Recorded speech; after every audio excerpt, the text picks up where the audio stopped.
السلام علیکم ورحمۃ اللہ وبرکاتہ۔ عزیزان ملت اسلامیہ، آپ تمام امتی کو ابو فیصل کی طرف سے سلام عرض ہے۔ گھر میں بڑی پردہ نشین عزت دار ماں اور بہنوں کو ابو فیصل کی طرف سے سلام عرض ہے۔ بہرحال بہرکیف اللہ سے امید ہے آپ لوگ خیریت سے ہوں گے، اللہ کی حفاظت میں ہوں گے۔ ان ملنوں کی ملامت سے، ان فرقہ پرستوں کی فرقہ پرستی سے، ان درندوں کی درندگی سے، ان مابلنچروں کی مابلنچنگ سے، ان بلتکاروں کی بلتکاری سے، ان دہشت گردوں کی دہشت گردی سے محفوظ ہوں گے۔ اللہ آپ لوگوں کو اپنے حفظ امان میں رکھے، اللہ اپنی حفاظت میں رکھے، اللہ ہر آباد سے ہر شر سے محفوظ رکھے۔ بہرحال بہرکیف میرے عزیز دوستوں، میرے بھائیو، دیش کے حالات سے بھی آپ لوگ واقف ہیں اور دیش کے باہر کے حالات سے بھی آپ لوگ بجا واقف ہیں، لیکن یہ آپ کا بھائی آپ لوگوں کو دیش کی ایک خبر سناؤں گا جو کہ باہر سے جڑی ہوئی ہے، خاص کر GCC، سعودی عرب اور کویت، بحرین سے جڑی ہوئی ہے، جو آپ لوگ سننا، جاننا، سمجھنا بہت ضروری ہے۔ یہ دیکھیے، ابھی بیرسٹر اسدالدین اویسی صاحب نے جو کہ 5 آدمی کا ایک دل جو GCC کے دورے پہ گیا، یہ بتانے کے لیے، سمجھانے کے لیے کہ پاکستان کس طریقے سے آتنک کو بڑھاوا دیتا ہے، آتنک کو پنپاتا ہے، آتنک کو پالتا ہے، اور آپ لوگ اس کی مدد کرتے ہیں۔ اس پیسے سے وہ یہ حرکتیں کرتا ہے اور ہمارے دیش میں معصوم لوگوں کی، بے گناہ لوگوں کی جانیں لیتے ہیں یہ لوگ۔ جس طریقے سے بیرسٹر اسدالدین اویسی صاحب نے سمجھایا ہے، وہاں کی حکومتیں نے تو ابھی اس کو مدد کرنا، پاکستان تو دور کی بات ہے، یعنی پاکستان پہ پابندی عائد کرنے کی بات کر رہے ہیں، جو کہ ایک بہت اچھی بات ہے۔ یہ سارے چیزیں جان کر یہ لوگ اس وقت اتنی پریشانی میں مبتلا ہو چکے ہیں، چاہے وہاں کا شہباز شریف ہو یا عاصم منور آصف ہو، یعنی یہ سارے ایک دم ان کی پچھواڑے پھٹ چکے ہیں اس وقت، ان کو ٹٹی کی جگہ پہ خون نکل رہے ہیں۔ اس کی وجہ کیا ہے میرے عزیز دوستو، میرے بھائیوں؟ ایک مسلمان بھارت کا ان سب پہ بھاری پڑ گیا۔ انہوں جتنی گندی راجنیتی کرتے آئے پاکستان والے، اس کی پوری ہوا نکال کے رکھ دیا بیرسٹر اسدالدین اویسی نے، اور ان کو ایک کو نہیں پڑ سکے یہ لوگ۔ ابھی صرف توڑ یہ جوڑنے میں ہے کہ کس طرح بیرسٹر اسدالدین اویسی کو بدنام کیا جائے، روکا جائے، اس کے اوپر کیا کیا تانے کس رہے ہیں یہ لوگ۔ یہ آپ لوگ اچھی طرح جانتے ہیں کیونکہ آپ لوگ بھی سوشل میڈیا سے وابستہ ہیں، اور ان کے چینلیں جس طریقے سے جو بیرسٹر اسدالدین اویسی کو ایک ویلن اور شیطان کے روپ میں دکھا رہے ہیں، بلکہ انہوں کو سب سے بڑے خبیث ہے، سب سے بڑے شیطان ہیں۔ وہ تو ایک سچا مسلمان ہے، ایک سچا اسلام کا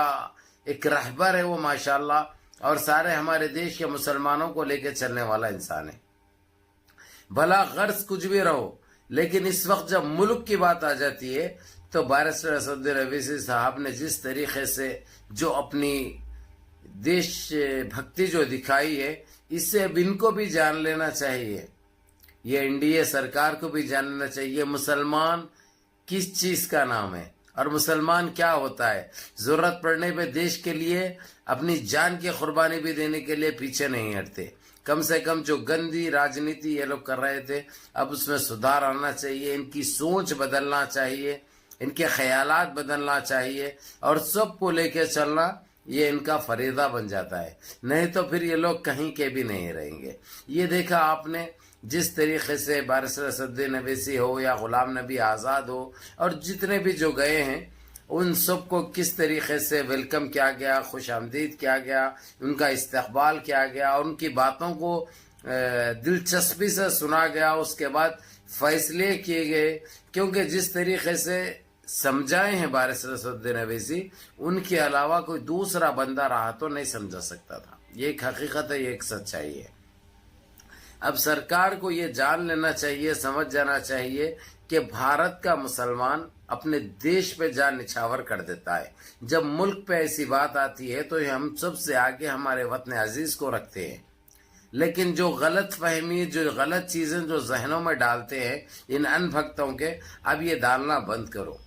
اب یہ ڈالنا کم سے کم اب بند کرو، کیونکہ 140 کروڑ لوگ اس وقت دیش واسی، صرف ان کے منہ میں ایک ہی نام ہے اس وقت، بیرسٹر اسدالدین اویسی، اس کی وجہ جس طریقے سے ہمارے دیش کے حقوں اور دیش واسیوں کو دیش کے لیے انہوں نے جو کارنامہ انجام دیا ہے، جس طریقے سے ہماری اسلام کی شہزادی ہندوستان کی بیٹی صوفیہ قریشی نے جو گھس کر پاکستان کے 9 آتنکی ٹھکانوں کو تہس نہس کیا، جو ایک قابل فخر بات ہے ہم ہندوستانی کے لیے،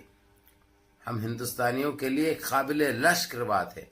تو اسی طریقے سے بارسٹر اسدالدین اویسی نے جس طریقے سے اپنی خیالات کا اظہار کیا اور ساری دنیا کو سمجھانے میں لگ گئے، ساری دنیا کو یہ بتانے میں لگ گئے کہ دیکھو ہمارے ساتھ کیا ہو رہا ہے، پھر بھی ہمارا دیش اتنی شانتی سے رہتا ہے، اتنی گندگی پھیلانے کے باوجود بھی ہم اپنے ادب میں ہے، اپنے لحاظ میں ہے، جو چیز ہمارا سنویدھان ہم کو بتاتا ہے ہم اسی کے حساب سے چلتے ہیں۔ بہرحال بہرکیف میرے عزیز دوستو، میرے بھائیو، منظم رہیے، متحد رہیے، اپنی صفوں میں اتحاد برقرار رکھیے، نمازوں کی پابندی کریے، ماں باپ کی خدمت کریے، بڑوں کے احکام پہ عمل کریے، اور اپنے اس بھائی کو بھی دعاؤں میں یاد رکھیے۔ السلام علیکم ورحمۃ اللہ وبرکاتہ۔